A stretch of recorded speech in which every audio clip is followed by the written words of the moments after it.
Inshuti n'abagenzi mwaba mukurikirana ibiganiro byacu hano kuri Kabaza Web TV, turabahaye ikaze kandi turabaramukije. Muri kumwe nanje Ilere uri nkuru mu kiganiro twabaza. Ikiganiro twabaza cy'uyu munsi ni ikiganiro ca mbere muri uyu mwaka w'ibihumbi 2023. Tukaba rero tubifurije umwaka mushasha mwiza, umwaka w'amahoro n'amahonda.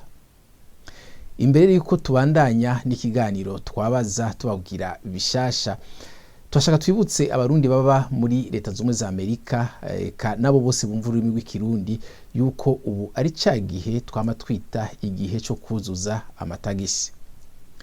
Kubashaka rero uwo bafasha kugira ngo bashobore kuzuza neza amatagisi yabo, barashobora kurondera umushinga ntahe Alexis niyo nkuru. Uyu akaba ari umurundi w'umuhinga asanzwe akora muri ivyo, akaba muri leta ya Texas. Abo mukenera kugira ngo abafashe bo murondera ku nimero 718940418. Nkuko twabibamenyesheje rero mu kiganiro twabaza harimwo ubishasha. Ibyo bishasha navyo sibindi, mwari musanzwe mumenyereye yuko tubashikiriza ikiganiro c'isaha canke irenga, aho dutumira umutumire tukaganira nawe ibintu bitandukanye kubijanye n'ubuzima bw'igihugu cacu ciza c'u Burundi. Ariko rero hariho agace gashasha twashizeho k'iminota 15, ako nako twakise iminota 15. Muri ako gace tuzohora tubashikiriza umwihwezo wacu ku bintu bivugwa canke bikorwa mu gihugu cacu c'u Burundi. Reka rero tuje muri ako gace k'iminota 15 ka mbere k'uyu mwaka.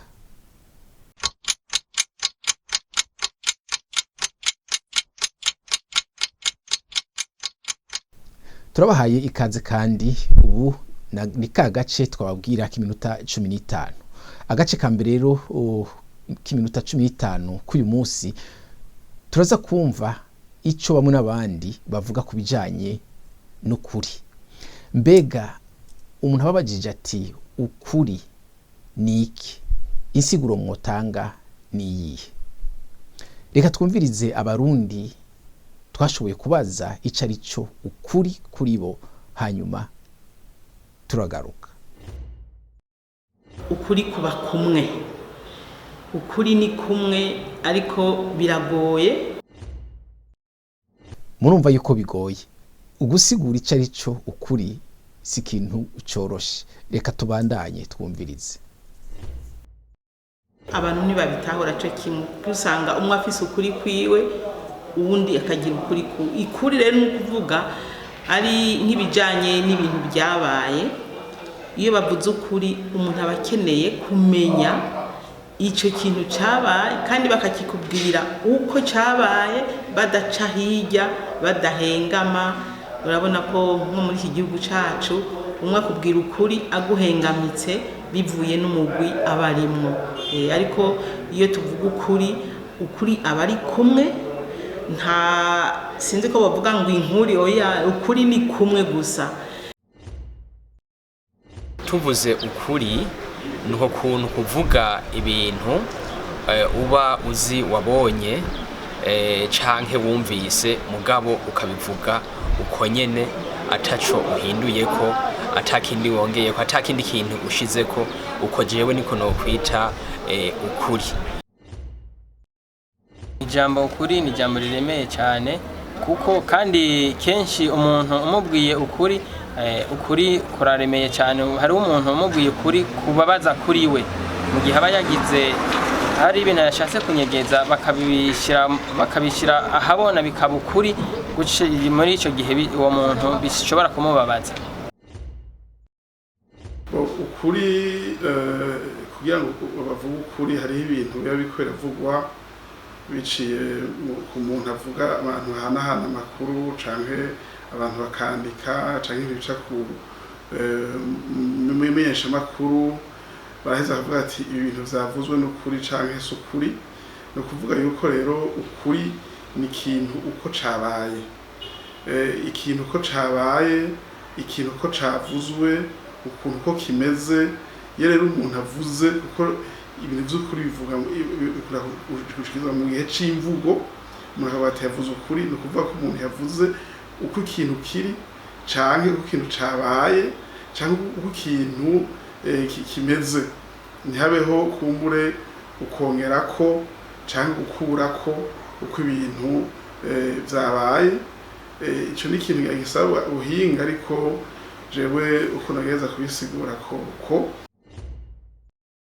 ubusanzwe bavuze ukuri ni duca dukurikiza wa mugani w'ikirundi bavuga ngo ukuri kumwe bavuga ngo guca mu ziko ntigushe ukuri rero ni kumwe ukuri ni ikintu umuntu adashobora kunyegeza ni ikintu uwo ari we wese acyumvirije avuga ati iki kintu kweri kirarashe. Ijambo ukuri uko ndarizi ngenda mvuge nkomba zindangura kintu yaryo novuga ntakekeranya ko ukuri ari ijambo riza akenshi iyo hari amatati ari abantu batariko barahuriza kuciyumvira iki canke kiriya umwe akavuga ibi undi akavuga ibindi abaraho bakaba bakeneye kumenya kuvyukuri ukuri uko ariko ukuri no kuvuga kugendera iyo bavuze umuntu agendera ukuri iyo bavuze ukuri no kuvuga kugendera ijambo ukavuga vyo no kuvuga ukavuga byaho uri hose ikirico ukavuga ko kirico icero ukavuga ko cera icirabura ukavuga ko cirabura no kuvuga ata kintu na kimwe urengeje ko kandi ukuyemwo uko ikintu canditswe ingingo ukayisoma kujya ubu uri kugendera mu kuri kandi ntihagire ikindi wihinguza ngo bavuze iki abantu bakaba bacumvikanye ukaba ari ukuri ukugendere ni ukuvuga rero ukuri ni ukuvuga vyo utabeshe. Iyo bavuze ijambo ukuri tuvyumva mu bice byinshi ukuri nukuvuga ko ari ubwigenge mu mvugo ari ukuri ni ikintu uvuga ejo udashobora kwivuguruza ni ikintu uvuga ufitiye ibyemezo ni cya kintu nimba uno munsi ushobora kuvuga kino kintu kirirabura ejo sinze mvuge ko cera niko je no kwita ukuri ni kwa kundi guca mu ziko nigushe ukuri ni kwa kundi uzosanga kwanditswe ahantu hose bakanakwemeza ukuri ni nkaya majambo Yesu yatubwira muri Bibiliya. Ubwa mbere hoho nobanza kwamenyesha ko ukuri ni ikintu ciza hanyuma ukuri ni ijambo ritumbereza ni ijambo rigororotse ridacisha ku ruhande ni ijambo rikuraho ukubesha. Ukuri bijewe nubaka kwinyere no kuri ni kumwe atari kuri kwanje atari kuri kuriya ariko ari kuri twese ataho guhengamiye atakuza kunezereza jewe ngo bushavuze uwundi kubera yuko kwahengamye ariko ko ari kuza kuvuga ibintu by'ukuri ko byifashe atari uko twifuza yuko byaba. Nkuko muvyumvise umwe wese yashoboye gushikiriza ico yibaza canke yashoboye gushikiriza insiguro y'ico we yumva canke yita ukuri. Ariko rero twashatse kugaruka ku bantu bamwe bagiye barasigura ibintu bijanye n'ijambo ukuri. Umuntu wa mbere twashatse kugaruka ko ni umwongereza yitwa John Wainwright. We yashatse kuvuga nk'ibyo basokuru bavuze ariko we yavuze igice c'ibyo basokuru bavuze. Basokuru bavuze bati ukuri ni kuvuga uwukuze kuvuga uwukuzi. Ariko uyu mwongereza wewe yavuze gusa ati ukuri kuvugwa n'uwukuzi. Rero hariho umunyamerika nawe yitwa William Misham nawe yaragize icyo avuze ku kuri. We ahubwo yavuze ati si byiza yuko twobaza ukuri cyarico ahubwo iyo ukuri guserutse twoca turaba ibindi bintu biza kwerekana ko uku kuri kwaserutse. Ibyo bintu rero yarabidondaguye ni ibintu bine. Ikintu ca mbere yavuze nuko uko kuri iyo guserutse kuza kwemeza ikintu gihari canke cabaye hanyuma akavuga ati ikindi kigira kabiri ukuri iyo guserutse ntigushobora kwihinyuza ko nyine ukwako.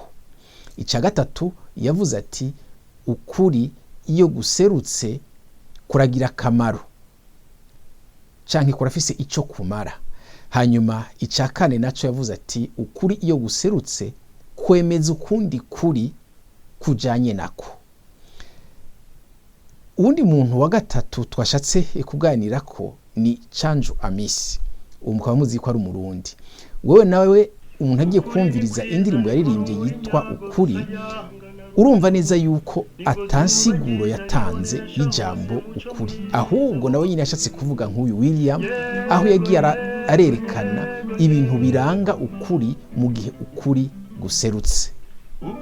Rero abashakashatsi batari bake eka nabo tokwita abanyabwenge bararondeye kuva kera gusigura iryo jambo, ariko rero bamwe bagiye baravuga bati kugira ngo ushobore gusigura iryo jambo nuko ubanza kuba uri mu gisata kanaka cyangwa uri kuravuga ibijanye n'igisata kanaka.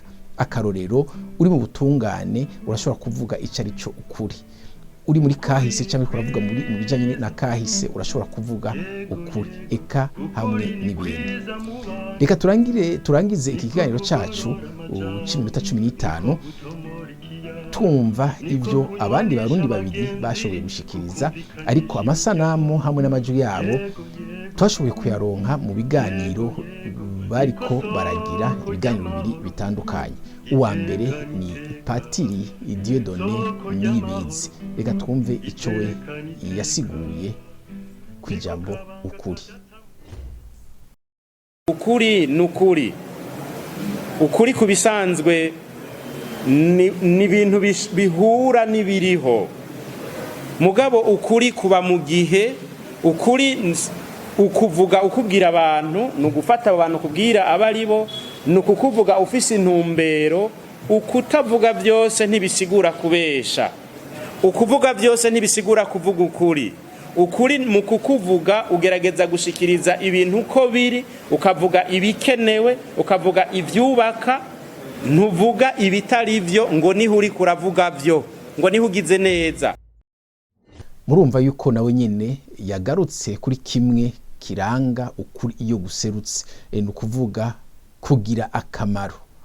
Reka tuje kuri nyeniteka umukuru w'inama nshingamateka umushinga ntahe Ndabirabe Gerard, we yavuze nawe ico ari cyo ukuri mu gihe yariko aravuga ku bijanye n'ubutungane bw'u Burundi. Reka twumwumvirize.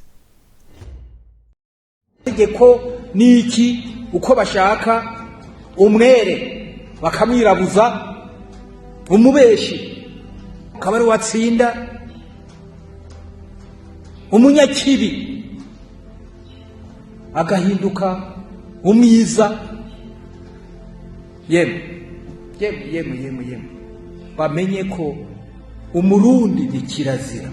Umurundi uri kurarenganya ukwega mu vyondo witwaza amategeko usoma nabi cyangwa uhindagura kugira ngo noneho ubone ko uri mukuri aba ari watsindwa. Ndakubwire ukuri kuzokwamara ukuri. Wewe umutsindishe mu bantu, mugabo ukuri kuzokwamara ukuri. Suko wewe waciye urubanza kwa ngondagonde wari mukuru agatsindwa ngo wowe urahanagura ukuri, kirazira. Ukuri kuzokwamara ukuri, kandi ukuri ni Imana, Mbega none kuri mwebwe mudukurikirana, ukuri ku bwanyu mwo gusigura gute? Mu kiganiro canke mu gace kazokurikira tuzurabira hamwe ijambo ubutungane, hanyuma tuzokumviriza ivyo abo twabajije batwishuye kuri iryo jambo ubutungane. Naho ubutaha mwari kumwe nanje Ilere uri nkuru.